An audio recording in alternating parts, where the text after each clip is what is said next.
Voilà, donc aujourd'hui on étudie le chapitre 7. Je dis c'est un chapitre que j'aime beaucoup. Donc nous avons fait au chapitre 6 les 6 sauts. Donc ce thème arrive au début du chapitre 8, on a déjà mentionné. Donc juste ici je fais un petit... Bon, donc quelques détails à propos du chapitre 7, versets 1 à 8 d'abord. D'accord? C'est la mention des 144 000. Et donc, il se trouve à l'intérieur d'une série de 7 sauts, les 6 premiers, et on dirait comme une sorte de parenthèse. On appelle une... Bon, il y en a des mots très techniques pour ça, mais en gros, c'est une sorte de pause qu'on fait pour parler de quelque chose de précis à l'intérieur. On va le voir un petit peu plus avec les couples, on va le voir avec d'autres. On fait comme une pause à un moment, et on s'étale sur quelque chose de particulier, et après on continue avec la suite qu'on a commencé. Hein. D'accord? Ça, c'est ce cas-ci. Et comme j'avais dit déjà, c'est une réponse au chapitre 6, verset 17, qui dit qui va tenir devant la colère de l'agneau. Hein? Donc, qui va confronter celui qui vient, c'est-à-dire Jésus. Eh bien, ceux qui vont tenir devant la colère de l'agneau, ceux qui vont tenir devant les 7 dernières plaies, etc., ce sont qui? Ben, on le voit, ce sont les 144 000. D'accord? Donc, on va le voir un peu plus. Donc, ici, c'est juste une sorte de résumé des 7 sauts, là, d'accord, qu'on l'a déjà vu. Donc, ça, c'est un petit peu la façon ancienne de voir un petit peu dans le premier chevalier apostolique, etc., les diverses périodes.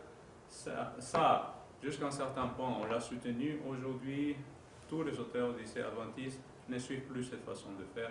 Ils voient des choses qui commencent, mais qui continuent jusqu'à la fin. D'accord? C'est une autre façon de faire. Donc, je le mentionne seulement. C'est une autre façon de faire, mais en comprenant la même chose? C'est ça, c'est toujours les mêmes événements. Donc, le cheval blanc, ça correspondrait à l'annonce de l'évangile qui commence au temps des apôtres, mais ça continue jusqu'à notre époque et ça va aller jusqu'à avant que Jésus revienne. Bon, c'est-à-dire c'est sûr que pendant les 7 derniers plaies, là, et on ne prêche plus, il faut plutôt se protéger, là. Mais jusqu'à ce moment-là, jusqu'à que ce qui est injuste, je reste injuste, ce qui est juste, je reste juste, jusqu'à ce moment-là, ben, on va continuer à prêcher quand même. D'accord? Donc, par exemple, ce n'est pas quelque chose qui s'arrête à une certaine époque, ça continue jusqu'à la fin et ainsi de suite. D'accord? J'arrive donc au chapitre 7, le verset 1er, c'est ça qu'on va lire cette fois-ci. Après, oui. Tu as dit on ne péchera plus, c'est vrai? Non, je n'ai pas dit ça. Je n'ai jamais dit ça et je veux même aller à l'encontre de ça avec ce que je vais mentionner maintenant. Okay. D'accord? Parce que, en gros, il y a une tendance de certains groupes religieux adventistes un petit peu extrémistes qui pensent que les saints qui vivront dans les dernières périodes de l'histoire du monde ne pécheront plus. C'est ce que j'ai été enseigné. C'est ça, mais c'est pas ça que dit la Bible, c'est pas ça non plus que dit Ellen White. Je dis pas, d'accord? Donc c'est lire à moitié certaines citations d'Ellen White, et même la Bible, je vous l'ai montré. Je dis pas qu'on va pécher tout le temps, mais notre nature pécheresse elle sera toujours là, et on va faire des fautes, même avant la fin, d'accord? Mais c'est pas ça qui nous sauve. Ce qui nous sauve, c'est le sang de Christ. Hein? C'est-à-dire, et on va le voir, parce que là, justement, on parle de ces groupes de personnes en particulier. D'accord? Donc, je ne m'avance pas trop. D'accord? Donc, chapitre 7, verset 1er, le texte dit « Après cela, je vis 4 anges debout aux 4 coins de la terre. Ils retenaient les 4 vents de la terre, afin qu'ils ne soufflent pas de vent, ni sur la terre, ni sur la mer, ni sur les sables. » C'est ça qui dit le premier verset. Donc, j'ai trouvé une fois un commentateur qui dit s'il n'y a plus de vent, à ce moment-là, tout va sécher, c'est le réchauffement climatique. On peut faire dire n'importe quoi. C'est un certain Lindsay, si vous connaissez un petit peu, c'est de ceux qui parlent de 7 ans de la persécution à la fin, tous les chrétiens sont enlevés et l'enlèvement secret, toutes ces affaires-là. Et à propos de ces versets, dit voilà la preuve du réchauffement climatique. Je vois. Oui. L'esprit de prophétie dit que ça ne sera pas dans le monde entier, mais une partie entière ou quelque chose comme ça. Ah non, pas par rapport à ça. C'est que le texte dit, je reviens à ce que dit le texte. Le texte dit que Dieu a placé 4 anges aux 4 coins de la terre. C'est bon? Il faut bien comprendre qu'encore aujourd'hui, on parle des 4 coins de la terre. D'accord? C'est-à-dire, on parle nord, sud, est, ouest. D'accord? Donc, c'est une façon de parler. Il n'y a pas... C'est sûr qu'on considère la terre plate, d'accord, avec des coins.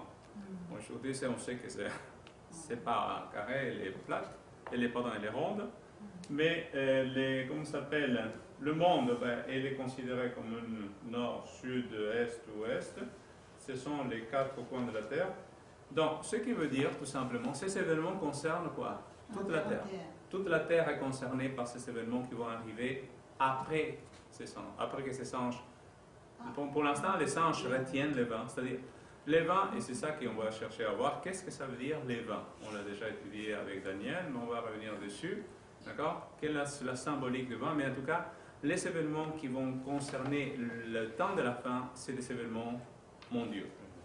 D'accord? Qu'est-ce que j'ai entendu à propos d'un tiers de la terre, c'est quand la terre ça, c'est par rapport aux trompettes. On n'est pas encore aux trompettes. D'accord? Mais c'est vrai, même les plaies de la fin, ça ne sera pas partout sur Terre, c'est-à-dire que ce sera une place qui va tomber une affaire, une autre place, une autre affaire, mais des fois ça va se mélanger les choses. Mais donc, j'avance un petit peu, toujours.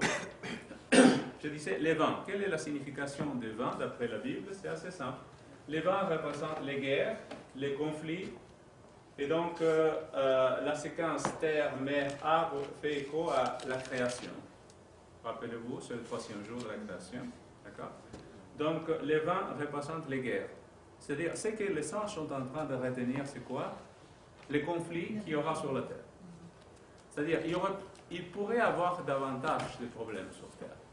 Mais en quelque sorte, Dieu retient ça jusqu'à, justement, le scellement des justes. D'accord? Dieu va sceller ces justes pour que quoi? Ils ne soient pas tués. C'est ça qui va arriver à Ézéchiel dans l'Ancien Testament. Ici, ce sont les justes dans le monde. Dieu va les sceller pour les protéger afin qu'ils ne soient pas tués. Mais le fait de ne pas être tué, ça ne veut pas dire que nécessairement on ne souffre pas. D'accord? Tuer, c'est une chose. C'est-à-dire, mourir, c'est une chose, et pas souffrir, c'est une autre. Donc, il y aura des souffrances, et c'est ça qu'on va voir. D'accord? Donc, je continue. Dans les vents, oui, les anges sont dans l'attente de l'ordre de Dieu pour lâcher, d'accord, les 4 vents de la terre pour qu'ils deviennent des ouragans, des tempêtes, donc des guerres. Il y aura des guerres beaucoup plus grandes que ce qu'on connaît aujourd'hui à cette époque, d'accord, dans le monde en général. Et nous, on sera, en tant que justes, mêlés à ces choses parce qu'on est dedans, on vit dedans, on vit dans les pays là où nous sommes, d'accord. Donc, les arbres enracinés représentent les justes. Vous lisez dans le psaume 1 par exemple, le Jérémie, il y a dans d'autres places qui parlent les justes comme un arbre planté près de beaucoup d'eau. D'accord? Et Dieu veut protéger les arbres. Nous les justes, c'est-à-dire ceux qui suivent le Seigneur, Dieu veut les protéger.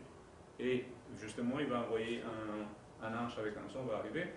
Donc, ils pourront résister au vent. Plus nos racines vont être racinées dans le Seigneur, plus on va tenir mieux en tant que les arbres. Mais le salut, la protection, c'est pas nous. Je dis ça parce que j'en ai connu même des adventistes, et aussi chez les protestants aussi, partout, des gens qui disent bonsoir. Donc, il faut se préparer pour le temps de la crise finale. Alors, j'avais entendu parler d'un frère d'église. Donc, qui a acheté, je ne sais pas, près d'un millier de boîtes de conserves, d'accord, et etc. Beaucoup de produits, pour si jamais c'est la persécution, ils sauront de quoi manger pendant longtemps. D'accord? Je ne blague pas, hein. Il a vraiment fait. Le problème, c'est que un jour, il est mort, et toutes ces boîtes ont été périmées. Hein. Parce que, bon, c'est-à-dire, il s'est préparé pour le temps de la fin, Mais il faut bien comprendre que c'est pas avec des cannes dans ton sous-sol qu'on se prépare pour le temps de la fin. D'accord? C'est juste, je mentionne parce que vraiment ça existe. D'accord? Des gens qui sont comme des... qui ont peur de ce qui Mais va... au moins, s'il allait partager avec les autres. Oui, ils allaient... Quand il y en a ceux qui disent qu'il ne faut pas partager avec les Non, autres. le but c'était aider sa famille. Hein. C'était ça son but. Je veux dire, en tant que parent, c'est compréhensible. Hein. On se soucie de la famille, mais il faut bien comprendre qu'au temps de la fin, le nombre de boîtes et de cannes que tu auras dans le sous-sol, c'est pas si important que ça. D'accord? Ce qui sera beaucoup plus important, c'est ton lien avec Christ. D'accord? Ta relation avec le Seigneur. Parce qu'il a promis, et justement c'est ça le sceau ici, il a promis de nous protéger et pourvoir à nos besoins pendant cette période. Donc comment ça va se passer exactement, on ne sait pas, mais Dieu a promis de s'occuper de nous. Et si lui l'a promis, c'est pas la peine de mettre trop de boîtes dans ton sous-sol. Oui. Même il y a une loi qui parle de ça, dit que c'est un piège. C'est en fait que les gens ils se préparent justement, ramassent, au lieu de se concentrer sur leur relation avec C'est ça. Dieu. Donc, c'est sûr, ce sera une période difficile. On arrive là, c'est la tribulation, on va voir qu'est-ce que c'est. Mais ce n'est pas, justement, si on a ces liens des fois avec le Seigneur, c'est ça la chose la plus importante dans cette période. D'accord? Donc, je continue quand même. Donc, les sabres symbolisent les personnes. L'ordre de destruction est limité à la terre et à la mer. La terre et la mer représentent donc la planète. C'est la planète qui va recevoir. Les arbres sont protégés. C'est ça qu'il dit le texte. Les arbres, c'est-à-dire les justes, on l'a déjà dit. On avance donc. Voilà, parlons cette fois-ci du verset suivant. Et je vis un autre ange qui montait du côté du soleil levant et qui tenait le sceau de Dieu vivant. Il cria d'une voix forte, et 4 anges qui avaient reçu le pouvoir de faire du mal à la terre et la mer, et d'accord. Et il leur dit, ne faites pas de mal à la terre, ni à la mer, ni aux arbres, avant que nous ayons marqué d'une empreinte le front du serviteur de notre Dieu. D'accord? Voilà, un autre ange. Donc oui. Est-ce que les 4 anges qui retenaient les vents, Oui. et ces 4 anges qui retenaient les mots, est-ce qu'ils sont les mêmes? Oui, ce sont eux qui vont lâcher les vents. Oui. Okay. Leur but, leur tâche, c'est retenir les problèmes. On a dit les conflits, mon Dieu, ils les retiennent. Pour l'instant, Dieu est en train de retenir des choses. Mais à un moment, Dieu va lâcher. Il va dire aux anges, et ça on va le voir un peu plus loin dans l'Apocalypse aussi, ils vont relâcher. Les 4 anges disent, bon, c'est bon, fini la job, lâchez. Les sons ont rapport avec les malheurs alors. C'est ça, ce sont les plaies qui vont arriver. Hein. D'accord? C'est les plaies qui vont arriver par la suite. Mais avant les plaies, il faut qu'un peuple, en tout cas un groupe de personnes, soit scellé, c'est-à-dire protégé, gardé, marqué, c'est ça qu'on va voir. Donc, cet ange, il vient comme le soleil de l'Est. D'accord? Comme le soleil, pourquoi? Parce que c'est de l'Est que vient l'espérance, comme le jardin d'Éden se trouve à l'Est, comme le roi sauveur Cyrus, donc symbole de Christ, vient de l'Est, comme Dieu lui-même qui vient de l'Est, comme le Messie qui doit venir de l'Est, et ce qui vient de l'Est, c'est sûr, c'est le soleil. Le soleil de justice, qui est symbole de Christ, vient de l'Est. D'accord? Cet ange a une tâche divine. Dieu lui a donné un sceau, c'est ça que dit le texte, avec lequel il va sceller qui? Les justes. C'est bon? Donc, cet ange, d'une certaine façon, représente Christ. Hein? D'accord? Est-ce que c'est possible que ce soit Jésus lui-même qui vient sceller ou il envoie? Mais remarquez, le texte dit, un ange apparaît, mais il dit, il faut que nous scellions. C'est-à-dire, il n'est pas seul. D'accord? Il a le sceau de Dieu vivant, lui, mais n'empêche, il a beaucoup d'autres anges avec lui pour faire le job. C'est ça qu'il dit le texte. D'accord? Juste, je suis en train de dire ce qu'il dit le texte. C'est bon? Et ils vont... Alors, c'est pas le Christ, alors s'il y a plusieurs. Ben, c'est ça, mais il peut se faire aider. Non, je ne dis pas que c'est nécessairement le Christ, mais en tout cas, il a la charge que Christ lui a donnée, le sceau. C'est bon? Il a la responsabilité. Je veux dire, à l'époque, par exemple, on pouvait envoyer un ambassadeur avec l'anneau du roi pour faire un traité avec un autre pays. Tu comprends ce que je veux dire? c'était le Premier ministre qui faisait le rôle. Mais il a le rôle de Christ, en quelque sorte. À l'époque, les sceaux, c'est des anneaux. Hein. D'accord, des gros anneaux, là, avec une sorte d'empreinte dessus, dans lequel tu marques que c'est vraiment cette personne-là. Aujourd'hui, ce serait quoi, carte de crédit? Je ne sais pas. Je cherche à adapter au monde d'aujourd'hui quelque chose qui prouve l'identité et la propriété. On va le voir un peu plus loin par rapport au sceau. Donc, voilà. Qu'est-ce qui vient bas? Ces anges représentent donc Jésus-Christ qui, comme Cyrus, doit vaincre Babylone et ses armées. Cyrus, il est rentré par l'Est aussi pour attaquer quoi? Babylone. On va le voir plus loin quand on va parler de Babylone. Comment est-ce que, parce qu'on l'a étudié avec Daniel, comment est-ce que Cyrus est pris pour prendre la ville de Babylone? Exact. Il a détourné la rivière. Les sceaux ont été détournés afin qu'il rentre par le lit de la rivière. D'accord? C'est comme ça qu'il a vaincu. Les sceaux symbolisent le peuple, le foule, les langues. À un moment, Christ va détourner quoi? Les gens qui appuient la puissance babylonique. C'est bon? Et à ce moment-là, les gens, c'est eux-mêmes qui vont se dire, mais on s'est fait avoir. Hein. Et c'est eux-mêmes qui vont attaquer ceux qui les sont dirigés jusqu'à là. D'accord? Ceux qui étaient avec deviennent leurs propres ennemis. Hein.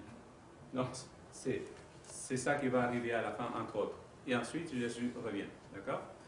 Donc, c'est pour ça que Jésus et ses anges sont appelés les rois qui viennent d'Orient. Parce que celui qui venait d'Orient, c'était Cyrus avec ses alliés. Et donc, Cyrus représente qui? Christ, qui va contourner d'abord la rivière et ensuite va prendre possession de Babylone. D'accord? Tout le monde doit être conquis par Christ. Bon, j'avance un petit peu plus. Donc, quel est le sceau de Dieu dans la Bible? D'accord? Quel est le sceau de Dieu? Avant d'ailleurs. Oui, mais pas seulement, je dirais. D'accord? Donc, on va parler un petit peu. D'abord, qu'est-ce que c'est les sceaux à l'époque de la Bible? Donc, on va voir un petit peu là. Symbole de propriété. On marquait un esclave comme une marque de son propriétaire. Hein? D'accord? C'est ça qui est dit, par exemple, en Deutéronome, quand il dit quelqu'un qui veut rester chez toi, on va lui faire un petit trou à l'oreille en disant il restera esclave de la personne pour toujours. D'accord? Si la personne est d'accord. Donc, les 144 000, donc, ils appartiennent à qui? À Christ. Ils appartiennent à Dieu. Ils se sont donnés entièrement à lui. Ce sont ses serviteurs, le texte va dire à plusieurs reprises dans l'Apocalypse, les justes sont appelés les serviteurs. Mais le mot serviteur n'est pas juste serviteur n'importe lequel, c'est serviteur esclave. C'est doulos. C'est-à-dire on est au service du Christ, vraiment on se met à faire ce que lui nous demande de faire. D'accord? C'est pas juste... parce qu'il y a la notion de serviteur, mais esclave, on n'aime pas être esclave, mais pourtant, d'après Paul, en Corinthiens chapitre 1 et 2, il dit on peut choisir juste d'être esclave de qui? De Satan ou de Dieu. Il y a juste deux sortes d'esclavage. Ou tu es là avec l'un, ou tu es avec le monde, ou tu es avec Christ. Hein? Il n'y a pas mi-chemin. C'est l'un ou l'autre. Bon, donc, deuxième, c'est un symbole de loyauté. Les soldats inscrivaient sur la main le nom de son général pour qui il était prêt à mourir. Les 144 000, ce sont des soldats vétérans qui ont marqué le nom pour lequel ils veulent mourir sur eux. C'est bon? Symbole de sécurité. Lors des voyages, on s'est tatoué sur le corps, le cas échéance, pour qu'on puisse être identifié. Hein. Donc, on s'est marqué, je m'appelle un tel, je suis un tel. Pour qu'on puisse nous... C'est un peu comme les soldats, des fois, on leur met une sorte de collier. Pardon? C'est ça, une sorte de médaillon, oui, c'est ça, dans lequel on met l'identité de la personne pour que si jamais il meurt, on puisse le retracer. D'accord? Donc les 144 000 sont en sécurité dans la vie ou dans la mort avec Christ. C'est bon? Symbole de dépendance. Les sheikhs, les riches d'époque, avaient des sujets qui dépendaient de leur générosité et qui étaient marqués de leur sceau. donc qui venaient manger chez lui parce que c'est lui qui leur donnait des quoi. D'accord? Mais il y avait une marque qui les identifiait comme quelqu'un qui était, comment dire, nourri, en tout cas entretenu par quelqu'un de riche. C'est bon? Donc, de la même façon, les 144 000 dépendent totalement de l'amour et de la grâce de l'agneau. D'accord? Un petit peu plus par rapport au sceau. Symbole de protection, ça c'est à mon avis, ça se réfère tout à fait au texte auquel on fait référence.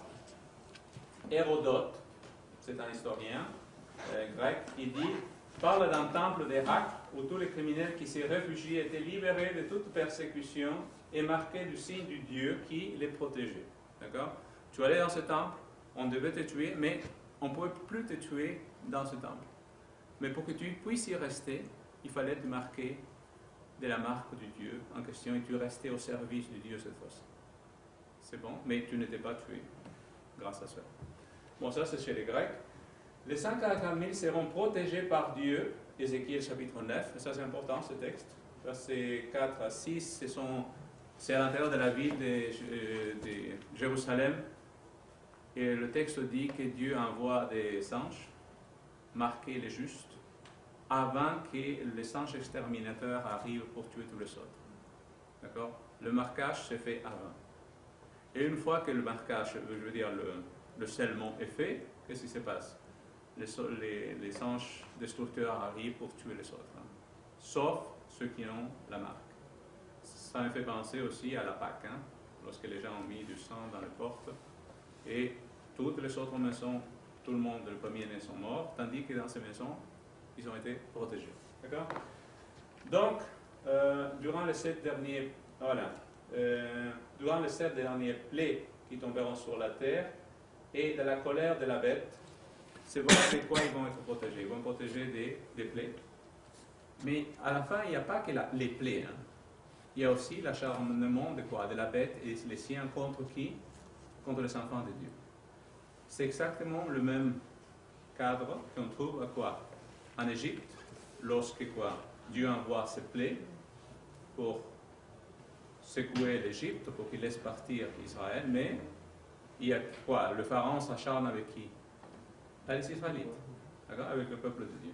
D'accord? C'est le même parallèle quoi, de ces deux choses-là. C'est ça qui va arriver à la fin. Les mêmes événements qui sont passés dans le passé, ce n'est pas les mêmes exactement, mais de façon semblable va arriver les événements à la fin du temps. D'accord?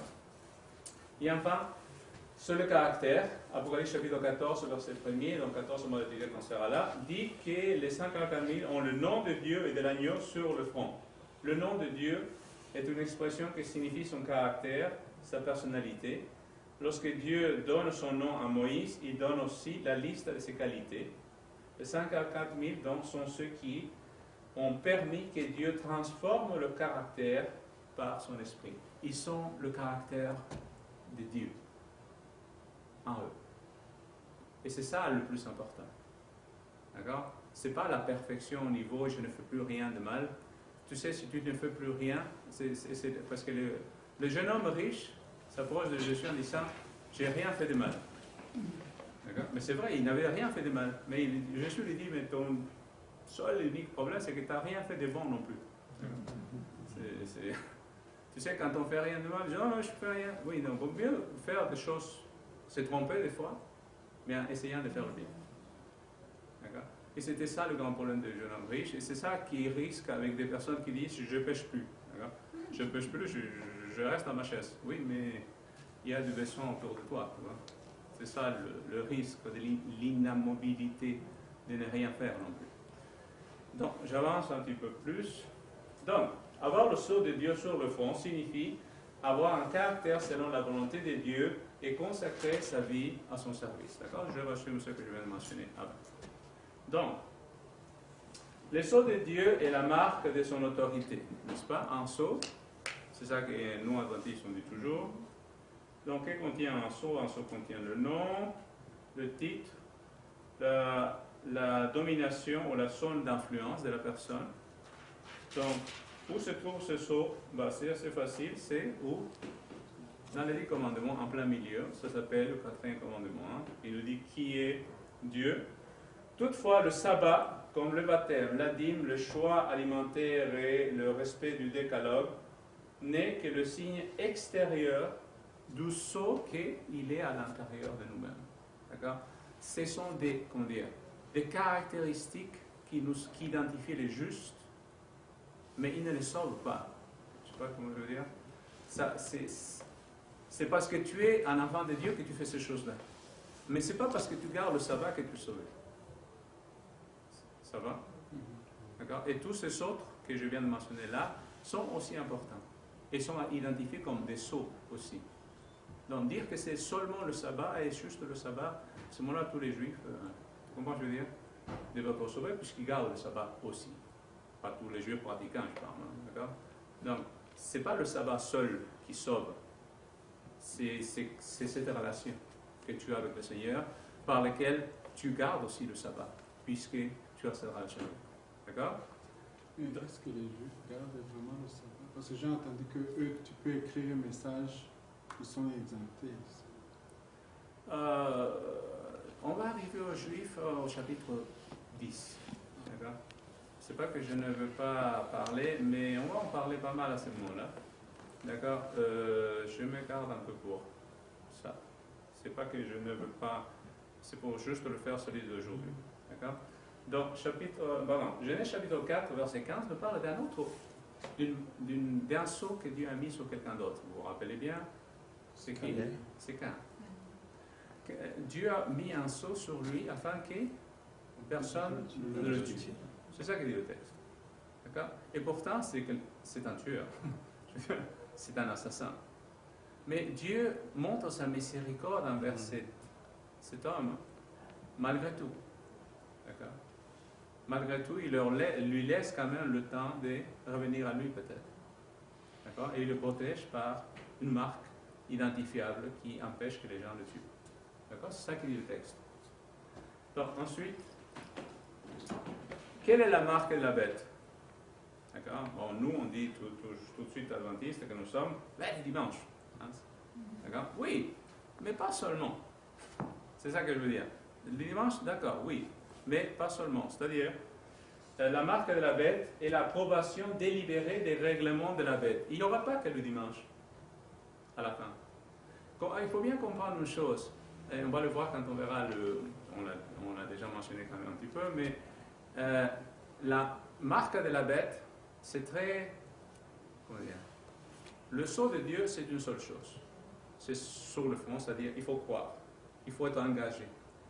La marque de la bête, c'est la main droite, c'est le front, c'est deux places. C'est-à-dire, tu peux croire et tu ne peux pas croire. Il te suffit de le faire. D'accord? Deux options. Non seulement ça, il y a la marque, il y a le sceau, il y a le nombre.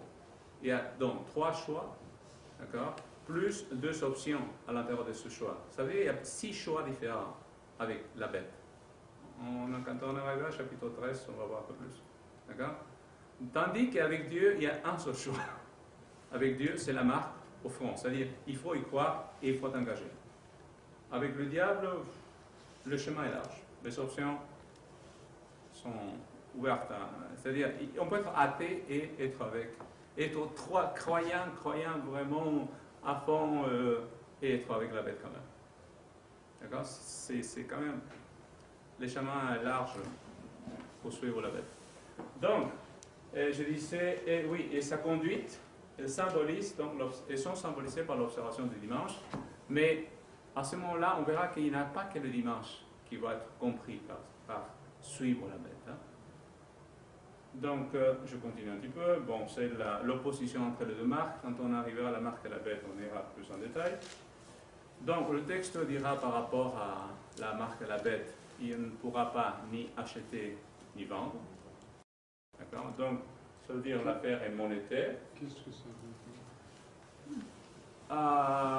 Tes cartes de crédit, mon frère.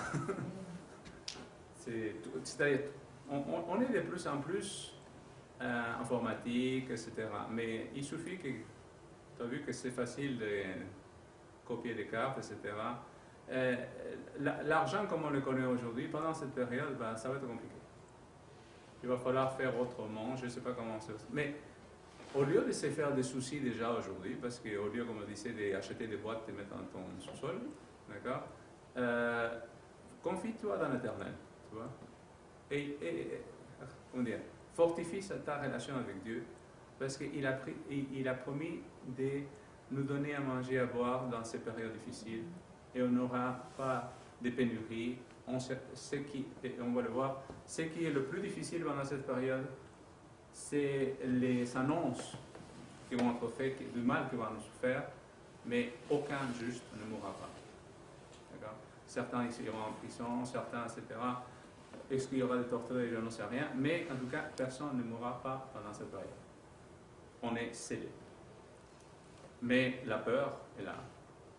D'accord? Et on pourra mourir naturellement, par exemple. Même pas. Ah oui. Mais au début, il y a une période qui va y avoir des massacres. Puis Oui, mais à un moment, lorsque oui. les plaies commencent, les sauts est fait. Oui. Les sauts est fait et les justes pendant. Il faut bien comprendre, ça ne va pas durer longtemps. Ça, je suppose, oui.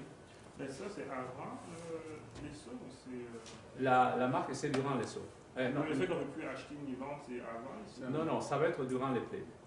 C'est durant les plaies. Lorsque les plaies commencent, que ces lois commencent à se faire. C'est tout mélangé avec les plaies. Les plaies ont bien commencé. Donc l'Antichrist, je veux dire, en tant qu'institution, est en plein apogée à cette époque. Donc on est sous la domination des ennemis de Dieu. C'est eux qui l'ont emporté pendant cette courte période. Combien de temps ça va durer, je n'en sais rien. Je vous dis comme ça, d'après les calculs que je fais, en tout cas, c'est très humain, ça ne va même pas durer une année. Mais il va falloir tenir une année. Les protestants, pentecôtistes, etc., disent 300 et demi. C'est long, 300 et demi. C'est long. D'accord? Bon, en tout cas. Ah oui, j'ai déjà mentionné tout ça. Ah oui, les 144 000, c'est ça le sujet. La question est, s'agit-il des Juifs uniquement? Avant d'avancer avec la suite. Hein? On espère que non. On espère que non. Ben, tu me rassures. Pas du tout. D'accord? Pas du tout. Pourquoi? Ben, on va le voir un petit peu plus. Bon, regardons un petit peu la liste. Les listes. Quelques-unes j'en ai mis 4 sur nom pour essayer de comparer un petit peu. D'accord? Regardez les listes de quoi? Des 12 tribus. D'accord? Genèse 49, Nombre 1, Ézéchiel 48, Apocalypse chapitre 7. D'accord? Je vais me tourner un petit peu, comme ça je vais voir un petit peu moi. Donc, on va le voir un petit peu. Qu'est-ce qui arrive dans la première liste? Donc, vous savez, Joseph et Benjamin, qui quoi? C'est Joseph qui se divise en deux, parce qu'il y a 2 enfants, rappelez-vous. Et la tribu de Lévi, qui était de ce côté-ci, n'apparaît plus dans la liste des nombres. Pourquoi? Parce qu'elle a été réservée pour Dieu. C'est ça. Donc, il n'aurait pas d'héritage dans la terre d'Israël, c'est bon? C'est pourquoi en nombre, Lévi, son nom n'est plus mentionné. Mais c'est toujours 12. D'accord? On va un petit peu à la liste d'Ézéchiel cette fois-ci. Vous voyez Dan? Dan n'est pas dans la liste d'Apocalypse. Est-ce que vous voulez maintenant? C'est bon? Dan n'est pas en Apocalypse.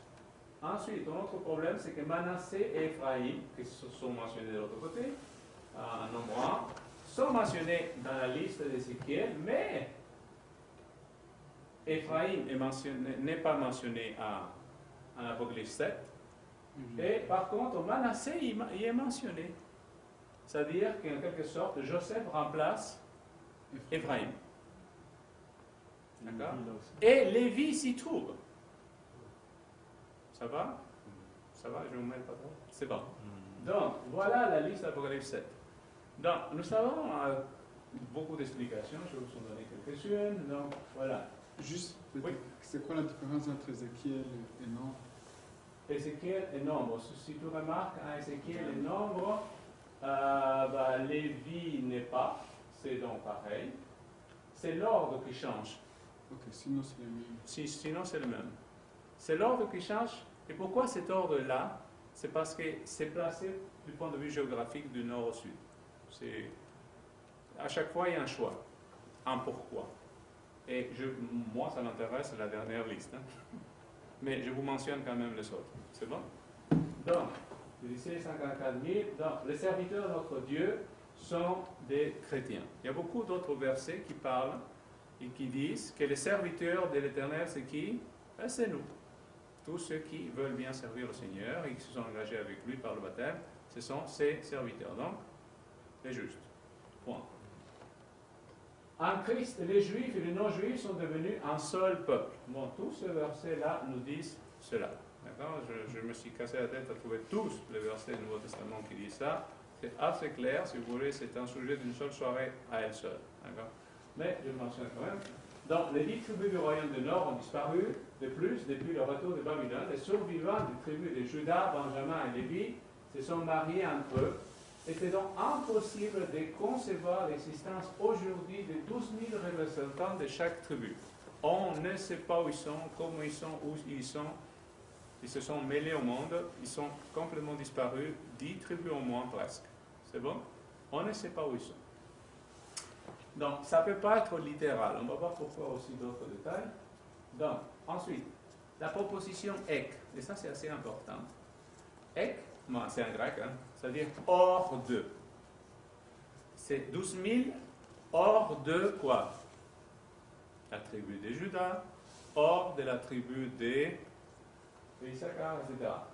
Hors de, souligne que ces 12 000 ne sont qu'une petite portion d'un ensemble plus grand. C'est bon? C'est juste un petit groupe à l'intérieur d'un plus grand groupe. Ensuite, quelle est donc l'importance de la liste des tribus? 12 000 seulement de chaque tribu, car il s'agit d'une armée. Nombre 31, aussi bien qu'en Corinthiens chapitre 27, en Chronique, pardon, 27, 1 à 15, nous disent que lorsqu'il y avait une guerre, chaque tribu, même si parce qu'Éphraïm est 4 fois plus nombreuse que Benjamin, du point de vue de la taille, du nombre de ses habitants. 4 fois, c'est immense. D'accord? Pourtant, Benjamin comme Éphraïm, il faut qu'il envoie quoi? Le même nombre de soldats lorsqu'il y a une bataille. C'est bon? 12 000, etc. Donc, dans le cas des Chroniques, pardon, 27, c'est du temps de David, chaque tribu donne 24 000 soldats. C'est ça le texte.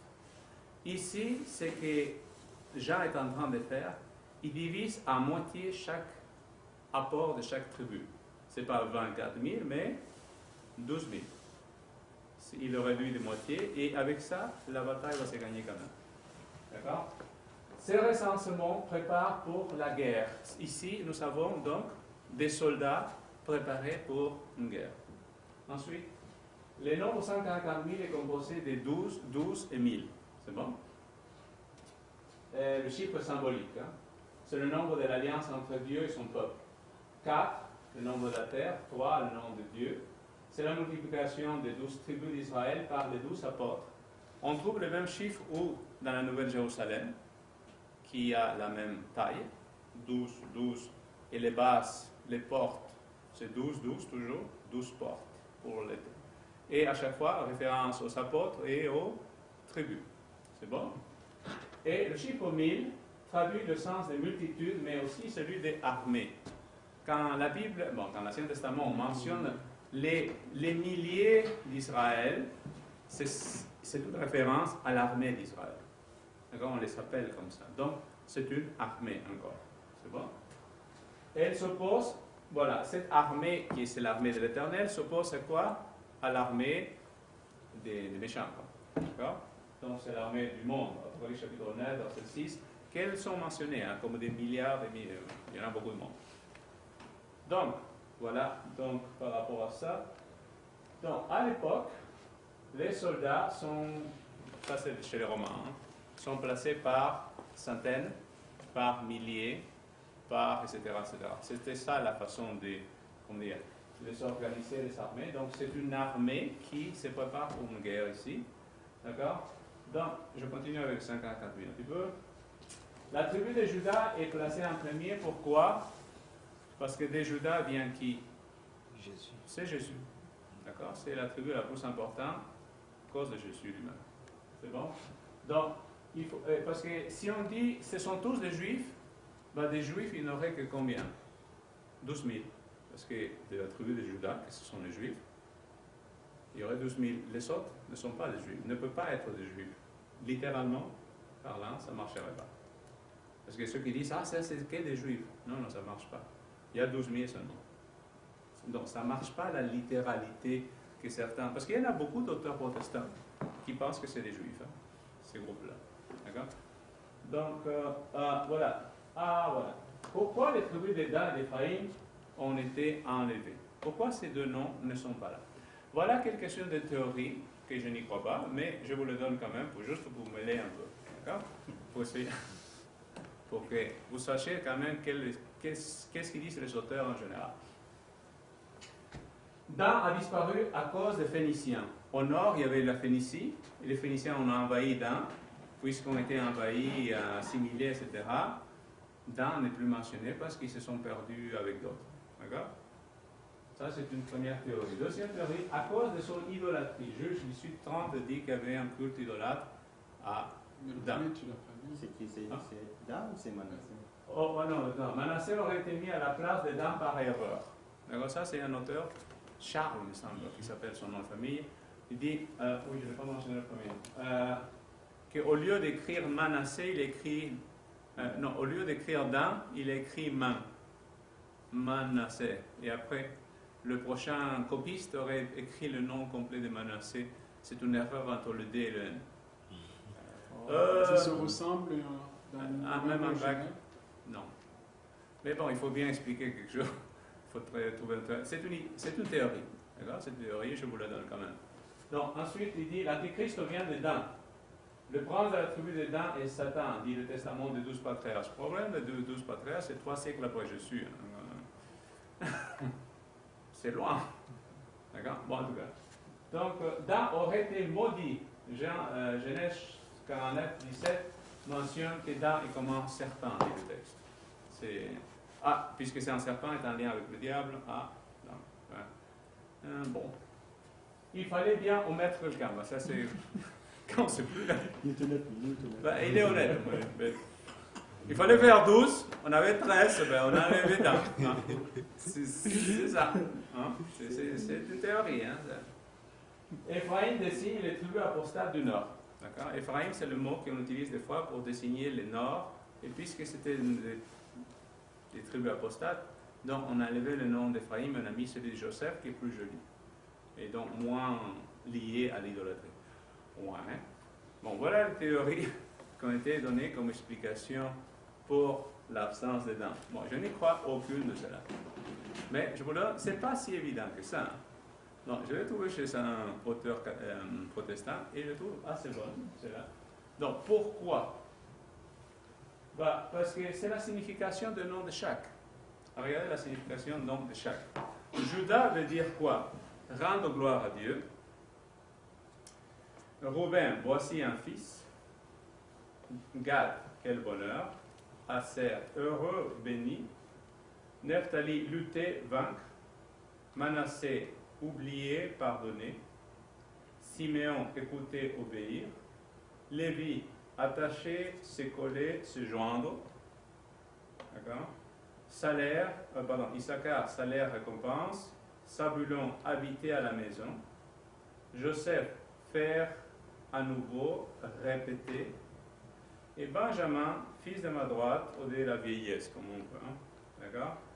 Tandis que Dan signifie juger, et Ephraim, augmenter.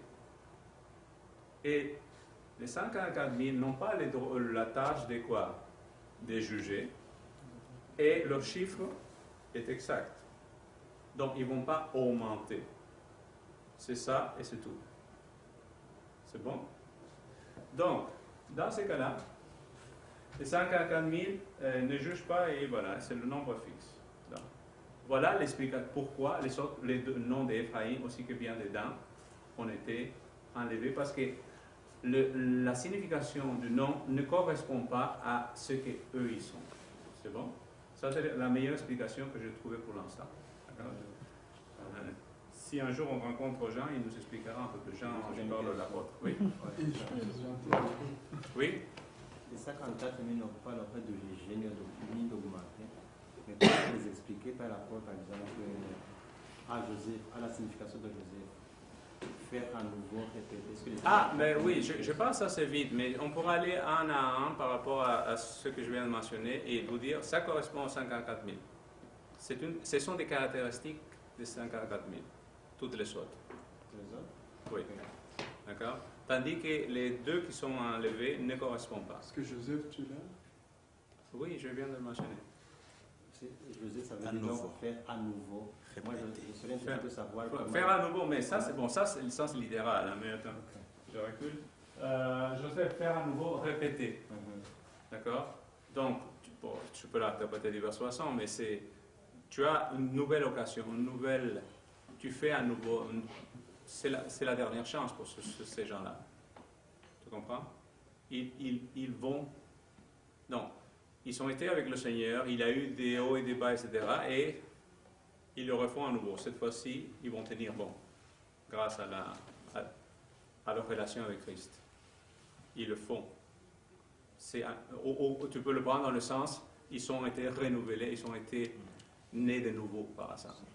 D'accord? Et donc, ça peut coller, ça peut aller. Ça va? D'accord.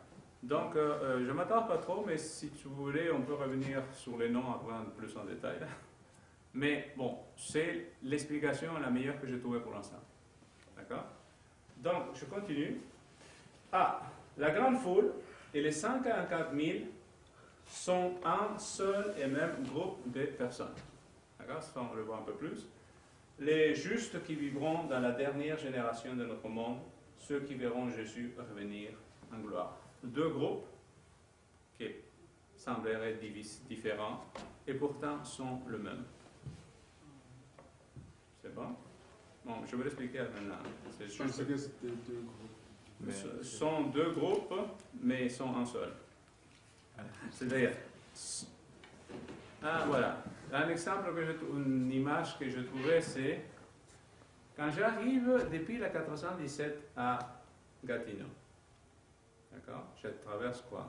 Ottawa d'abord. Pour arriver à Gatineau, il faut bien traverser Ottawa. Je vois des gros buildings. Et quand je veux traverser par Alexandra, par exemple, ou par King Edward, par là, qu'est-ce qu'on voit en premier? C'est des gros bâtiments, n'est-ce pas? On dit, c'est quand même une ville assez intéressante, Gatineau. Mais si tu viens par la 50, d'accord? Et c'est écrit, tu rentres à Gatineau. Parce que franchement, il y a 2-3 maisons là, dans le coin. Hein. C'est vraiment pas grand-chose. C'est à fur et à mesure que tu t'approches du centre-ville que ça commence à devenir quelque chose. D'accord? La question est, est-ce que les deux fois où je suis entré en Gatineau, c'est la même ville? C'est la même ville, mais je ne la vois pas de la même façon. Je ne viens pas par la même route. Donc je ne vois pas les mêmes choses. Est-ce que tu comprends un petit peu? Ce que je veux dire, c'est le même groupe de personnes, mais ils sont vus à deux moments différents. Il n'y a pas le mot ensuite. C'est exact. Ensuite. Et c'est ça qui est important. Ensuite. On va le voir. C'est ça l'étude. C'est maintenant la suite. Hein. On va l'étudier. Donc, Apocalypse chapitre 7. Et voilà. Verset 9, il dit, après cela. D'accord? Il a vu le 54 000. Il dit, après cela, détail très très important, ils vont le voir, je le mentionne ici. Si tu remarques ici au verset 4, il dit, puis j'entendis, très important ça, j'entendis le nombre de ceux qui avaient été marqués de sceau, et c'était 144 000 de toutes les tribus d'Israël. Il a entendu, il n'a pas vu encore le 144 000. Il les a entendus. Il a entendu et le dénombrement qui suit. C'est bon? Et ensuite, dit après ça, je regardais et j'ai vu une grande foule. Donc, il a entendu d'abord le chiffre, maintenant il voit une grande foule. C'est bon? Détail, si tu remarques, c'est la même chose qu'on a vu au chapitre 5. D'accord? Chapitre 5, il dit... Verset 11.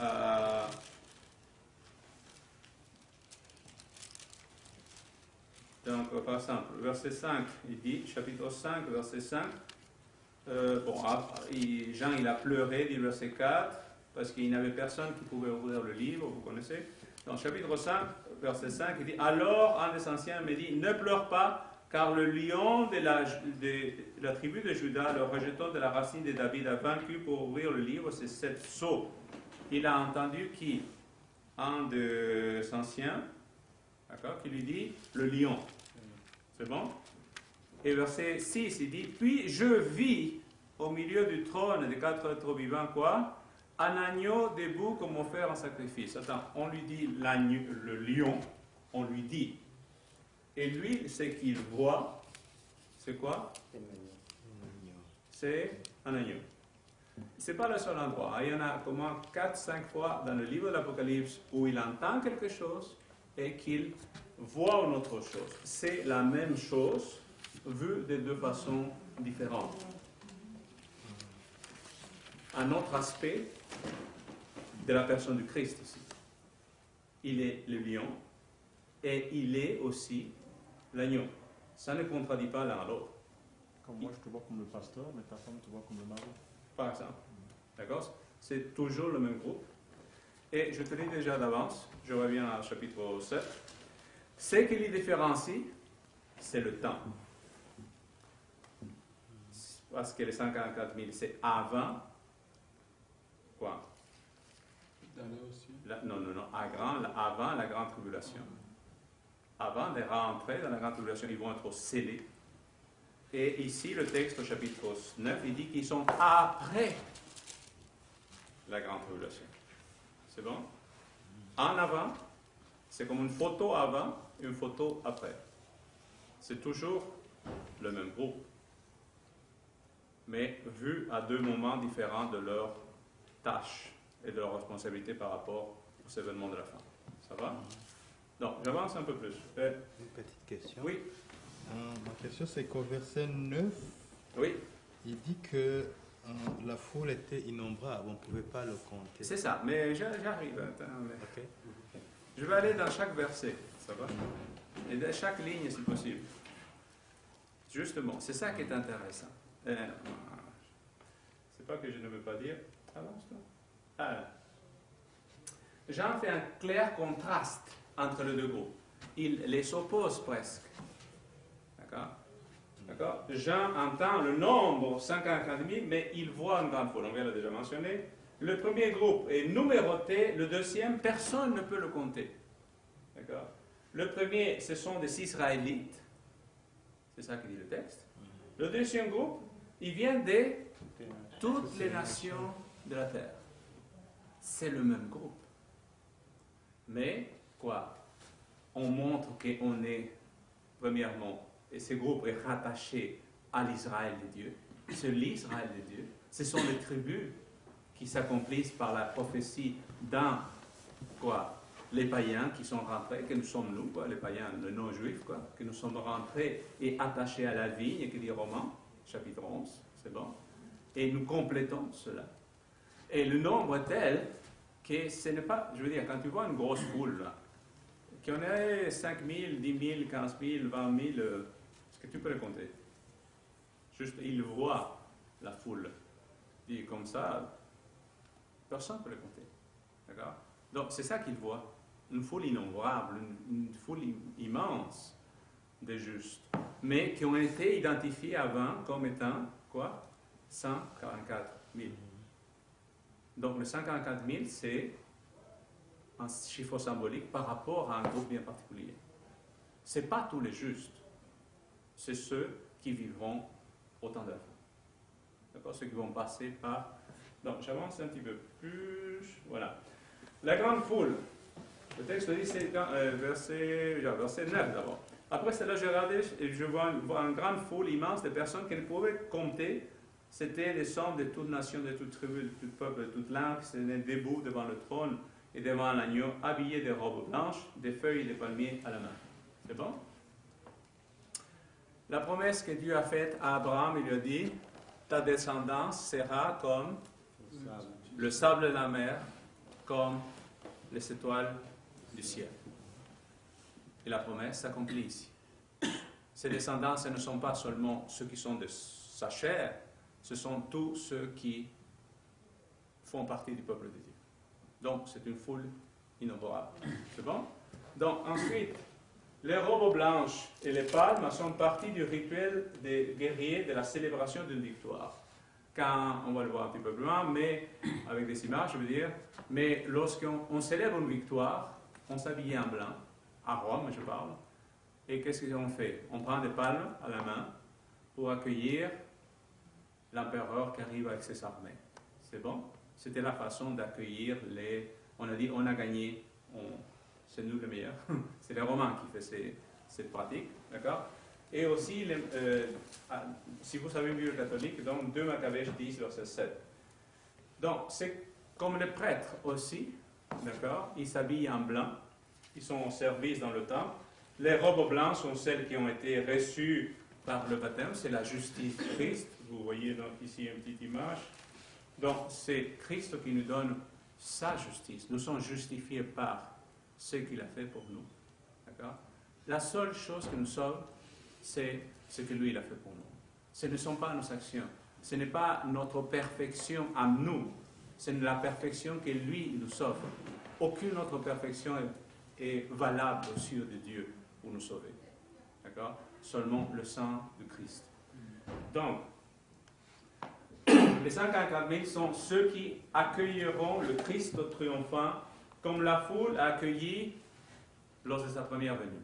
Vous vous rappelez, lorsqu'il est rentré à Jérusalem, une foule qui a pris des quoi? Des palmes, et il a mis sur le chemin, etc., pour accueillir qui? Christ, qui rentrait assis sur un anon à l'époque. Cette fois-ci, les 50 000 sont ceux qui vont quoi? Accueillir qui? Christ. Mais cette fois-ci, Christ ne vient pas sur un anon. Hein. C'est son cheval de guerre, dira Apocalypse chapitre 19. Il vient avec toutes ses armées. Et qui sont ceux qui l'accueillent en premier? Les 150 000. Ceux qui sont vivants. Ceux qui ont pu le voir venir dans les nuées des cieux. Les autres vont ressusciter, il n'y a pas de problème. Mais après. D'accord? Oui? Si je comprends bien, les 54 000, ce n'est pas un nombre fixe. Non. Non. C'est un nombre symbolique. Symbolique. Le chiffre est symbolique, c'est sûr. D'accord? Mais ces chiffres déterminent, identifient ces groupes de personnes comme étant l'armée des dieux de la fin. C'est bon? C'est une armée, le chiffre est symbolique par rapport à cette armée. Ça pourrait être 1 million de personnes. Je ne sais pas combien seront juste à la fin. D'accord? Ça, ce n'est pas important. Mais sont quand même les 54 000. C'est-à-dire ceux qui attendront Jésus vivant à son retour. D'accord? Oui? Mais par rapport à ça, Paul nous dit que nous les vivants, nous ne précéderons pas ceux qui seront morts. Mais ça, c'est pour monter au ciel. Ça, c'est notre chanson. C'est-à-dire, oui? C'est-à-dire, ce qu'il dit, parce que je suis arrivé dans les nuées des cieux, mais comprends une chose, il n'arrive pas aujourd'hui, tout le monde part et on saute. Non, ça prend son temps. Les justes vivants accueillent sa venue. Les méchants, ils demandent, on l'a vu là, aux montagnes tomber sur eux, etc. Et à ce moment-là, Dieu va ouvrir quoi? À la voix de l'archange, au son de la trompette de Dieu. Donc, les justes, on était déjà depuis une bonne 2-3 jours, ils ont vu déjà venir le Christ. D'accord? Les autres, les morts en Christ, ressusciteront premièrement. D'accord? Les justes sont toujours, je veux dire, les 50 000 sont toujours sur terre. Ils n'ont pas monté au ciel. D'accord? C'est seulement les morts qui ressuscitent, c'est ça que dit Thessaloniciens chapitre 4. D'accord? Ressuscitent, et c'est les morts qui commencent à monter les premiers, et seulement après, ceux qui sont restés. Mais il y a deux groupes. Ah, ça, il n'y a pas de doute. Les vivants et les morts. Il ceux qui ont été vivants à la fin et ceux qui sont morts avant. Il y a juste deux groupes. Ça va? Oui. Que ce soit symbolique ou pas, ça ne me dérange pas personnellement. Mais l'esprit de prophétie dit que ça seront 144 54 000. un nombre. Ça c'est bien écrit. Oui, c'est un nombre C'est exact. un nombre, mais comment, si c'est un nombre, comment est-ce que ça peut être symbolique? D'accord. Donc, C'est ça que je veux dire. d'accord. Donc, pourquoi c'est symbolique? Bon, on va l'étudier plus quand on arrivera au chapitre 14. D'accord? Parce qu'il parle encore de 54 000. C'est-à-dire, quand tu es devant un texte dans la Bible, prends n'importe quel endroit de la Bible, n'importe quel chapitre. Donc, soit tu le prends littéral, soit tu le prends symbolique. Tu ne peux pas mélanger les deux choses ensemble. D'accord? Donc, si un texte, quand tu le lis, littéralement, ça ne tient pas debout. D'accord? Littéralement, les choses qui sont mentionnées, ce n'est pas possible. C'est impossible que littéralement ça puisse avoir lieu. Forcément, tu es obligé d'aller dans un deuxième sens et dire ça peut être symbolique. Qu'est-ce qui dit qu'on ne peut pas les mélanger? Pourquoi? Oui, qu'est-ce qui dit? Pourquoi cette action? D'accord. Oui, on peut le mélanger des fois, malheureusement, ça arrive dans des cas très très précis, mais en général, tu ne peux pas donner et l'un et l'autre ensemble. C'est ça qui arrive avec certains commentateurs. Il dit cette phrase est symbolique, la suivante est littérale, la suivante est symbolique. Tu ne peux pas faire du coq à l'âne. C'est où ces cas particuliers? Quand on va arriver au plaid. Il y a deux plaies, ou si tu le prends littéral, symbolique, si tu ne le prends pas symbolique, tu auras du mal à trouver comment l'expliquer. Oui, peut-être. Mais c'est ça, et quand tu arriveras là, on discutera. D'accord? Mais à part des cas vraiment compliqués, là, je dirais, en général, et normalement, le livre d'Apocalypse, c'est symbolique, hein, en général. D'accord? On l'a vu jusqu'à maintenant. D'accord? Donc, pourquoi je dis qu'on est forcé d'aller dans le symbolique? Parce que les tribus ne correspondent pas. D'accord? Les 12 000, 12 000, 12 000, ça ne peut pas exister physiquement, premièrement. Deuxièmement, on voit que ça correspond à la signification des noms. On voit que, comment ça s'appelle, ils sont en rôle de soldats à la fin du temps, d'accord? Et qui sont eux-mêmes le même groupe que la multitude. S'ils sont le même groupe, ça ne peut pas être littéral. Vous comprenez ce que je veux dire? S'ils sont le même, on va le voir pourquoi ce sont le même. D'accord? On est en train de rentrer là. D'accord? Donc, s'ils sont le même, forcément, tu ne peux pas avoir 50 000 d'un côté, une grande multitude qu'on ne peut pas compter, et être la même chose. Est-ce que tu comprends? Mais c'est le fait aussi qu'ils nomment les tribus, que ces tribus-là n'existent pas maintenant, qui ne vont pas exister non plus à la fin. Donc, déjà là, tu vois que c'est un symbole. C'est ça, non seulement ça, si tu remarques, prends le livre de l'Apocalypse lui-même, juste cherche le mot juif. Tu retrouveras qu'au moins 3 fois dans les églises, il mentionnait, il dit, c'est ceux qui se disent juifs mais qui ne sont pas, parce que c'est nous les juifs. C'est Jean qui dit. D'accord? Le véritable juif, c'est celui qui suit Christ. D'après Jean, c'est lui le véritable juif. Les autres, ceux qui se circoncisent, qui s'habillent en noir, ce n'est pas le vrai juif. D'après Jean. Pour lui, c'est nous les vrais juifs. D'accord? Et souvent, en tant que chrétien, à cause du Moyen-Âge, à cause de ça, on veut, comment dire, rejeter cette identité juive. Mais nous sommes nous sommes des juifs spirituels. C'est ça qui dit la parole de Dieu. Je veux dire, on ne peut pas rejeter ça. D'accord? En chapitre 10, je vais en parler plus des juifs, mais on est ensemble, que l'on ne veuille pas. D'accord? Donc, et spirituellement, c'est nous. D'accord? Pardon. Comme Jésus s'est fait accueillir, les 50 000 accueils. C'est ça que je suis en train de dire. Mais je vais un peu plus loin. Voilà un petit peu à Rome. Ça, c'est une image que je trouvais dans un livre qui explique l'histoire romaine. Vous voyez, tout le monde est habillé en blanc. Et qui arrive, c'est l'empereur avec son armée. D'accord? C'était comme ça qu'on faisait à l'époque. Donc, qui arrive victorieux, c'est, à la fin des temps, je parle, c'est Christ. Avec ses armées qui ce sont les anges. C'est bon? Et les autres qui accueillent, ils sont quoi? Ils sont tous habillés en blanc. D'accord? Et les palmes, c'est le symbole de l'accueil, en quelque sorte. Mais en plus que l'accueil, on va le voir là, c'est le suivant, ils portent des palmes à la main, car il s'agit du début de la fête des tentes eschatologique, Zacharie 14, verset 16 à 19, qui consistera à vivre dans le ciel durant 1000 ans, après la délivrance de la servitude dans laquelle nous étions dans cette terre. On commence un séjour temporaire. Rappelez-vous, Israël était en Égypte, c'est la Pâque. Ils sortent pour célébrer un culte à l'Éternel. Et ce culte à l'Éternel, c'est la première chose qu'ils célèbrent, c'est quoi? La fête des tentes. Les fêtes des tentes symbolisent quoi? Le séjour dans le désert. Mais est-ce qu'ils vont rester dans le désert? Est-ce qu'Israël est sorti pour rester dans le désert? Non. Non. Israël était censé passer un certain temps dans le désert et ensuite entrer où? Dans la Canaan céleste, n'est-ce pas? Le séjour temporaire que nous aurons pendant 1000 ans, c'est temporaire. On ne restera pas pendant 1000 ans. Je veux dire, 1000 ans, c'est pas beaucoup. Par rapport à l'éternité, c'est un week-end, quoi. D'accord? Devant l'éternité, je vois. D'accord? C'est temporaire. On va être avec lui de façon avec Dieu pour juger, pour comprendre pourquoi Dieu a permis que je sois là et que l'autre ne soit pas. En gros, c'est ça. Parce que 1000 ans n'est pas symbolique. Chez les adventistes, il y a les deux. Moi, je suis pour que ce...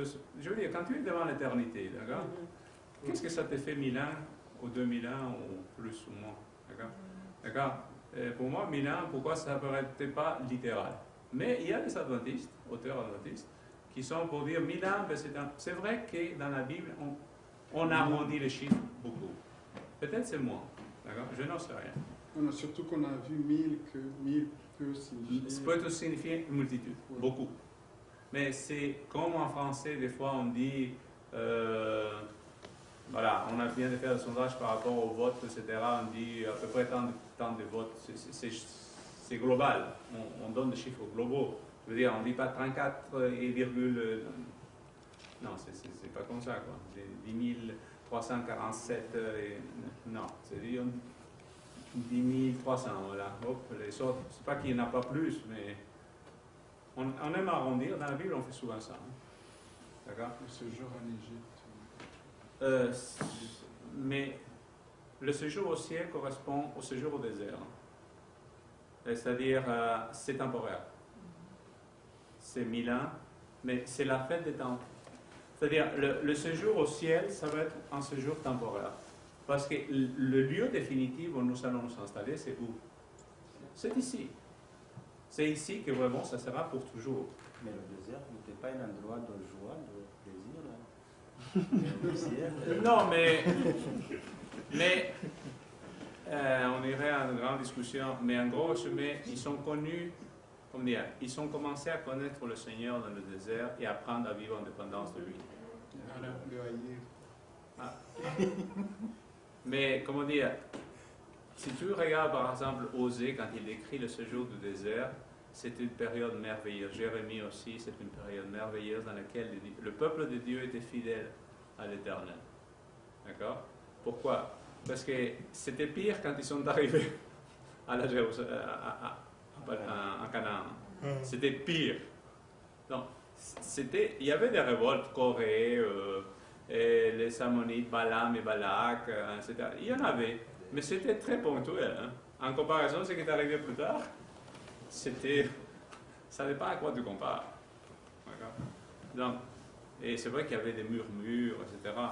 Mais je veux dire, c'est pas moi qui l'invente, hein. C'est les prophètes de l'Ancien Testament, dont Osée, Jérémie, etc., qui donnent au séjour du désert une période d'amour avec l'Éternel. Il l'identifie comme tel.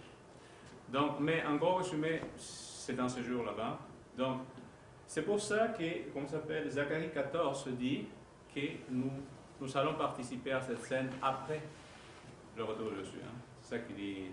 C'est quoi? Ben, nous serons avec lui. tout simplement. Donc, je continue. Oui, Apocalypse chapitre 7, versets 10 à 12. 10 à 12, il dit, et il crie d'une voix forte, qui? La foule, la grande foule, qui crie d'une voix forte, le salut à notre Dieu qui est assis sur le trône et à l'agneau. Tous les anges qui s'étaient tenus autour du trône, les anciens et les 4 autres êtres vivants se prosternèrent le visage contre terre devant le trône et ils s'adorèrent Dieu en disant Amen. La louange, la gloire, la sagesse, la reconnaissance, l'honneur, la puissance, la force sont à notre Dieu au siècle des siècles. Amen. Ça, c'est le verset 12. C'est bon? Qui sont ceux qui chantent? C'est la grande foule, c'est-à-dire les 144 000 qui chantent. Et qu'est-ce qui se passe? Ce n'est pas eux seuls. Dans le ciel, qui? Voilà, c'est ça. Les anges, ensuite, qui répondent. Et donc,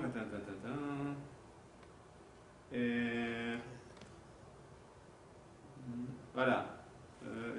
Tous les anges qui tournent autour du trône, les anciens et les 4 êtres vivants. C'est dans l'ordre inverse qu'on a trouvé au chapitre 5. D'accord? Dans le chapitre 5, c'était les anciens d'abord, les 4 êtres vivants, les anciens, les anges, et ensuite tous les êtres du monde qui chantent. Là, c'est tous les justes, et ensuite, ça c'est circonqué à ce qui est plus proche du trône. Hein? D'accord? Ça va en sens inverse, et chacun va participer en chantant. Donc, c'est une grosse chorale. D'accord? Si on veut le comparer. D'accord? Donc, voilà un petit peu le dessin, un petit peu comment on peut l'imaginer. Donc, le trône de Dieu avec son arc-en-ciel là-bas, les 4 êtres vivants autour, proches du trône, les 24 anciens, les autres anges, et sur terre, ce qui? Les 144 000, un groupe à l'intérieur de quoi? Tous les rachetés, c'est un groupe à l'intérieur. Hein. Ce n'est pas tous les rachetés, ce sont ceux qui ont vécu à la fin. D'accord? Donc, j'avance un petit peu. Oui, voilà. Ça, c'est intéressant, parce que c'est Lydia qui avait mentionné, donc, par rapport aux attributs qui sont donnés à l'agneau, au chapitre 5, verset 12. D'accord? C'est puissance, richesse, sagesse, force, honneur, gloire, louange. C'est presque les mêmes hein, qui sont mentionnés ici. Par rapport à qui? Par rapport à Dieu le Père. Les seuls qui changent, je le mets en italique, c'est quoi? C'est richesse ici et action de grâce de l'autre côté. C'est le seul qui change. Tous les autres, c'est le même. D'accord? Exactement le même. C'est-à-dire l'adoration qui est faite à l'agneau au chapitre 5 et la même adoration qui est faite envers qui? Dieu le Père au chapitre 7. Ça veut dire que quoi? Juste par ce verset-là, on voit qu'ils sont les mêmes. Quoi. Je veux dire, ils sont le même Dieu. C'est pas parce que j'adore Christ que je suis en train de commettre de l'idolâtrie. Hein. C'est Dieu. Ça reste Dieu. C'est les mêmes choses qui sont données à chacun. D'accord? Donc, j'avance. C'est bon? C'est le 2 versets, juste je vais essayer de décortiquer un morceau. Donc, le texte dit, à ce moment-là, Apocalypse chapitre 13 et 14, un des anciens prit la parole et il me dit, ceux qui sont habillés de robes blanches, qui sont-ils et d'où sont-ils venus? Je lui répondis, mon Seigneur, tu le sais. Il me dit alors, ce sont ceux qui viennent de la grande tribulation. Ils ont lavé leurs robes et ils sont blanchis dans le sang de l'agneau. Je m'arrête là. D'accord? Donc, qu'est-ce qu'il dit? C'est un des 24 anciens qui lui dit, est-ce que tu sais qui sont ces gens-là?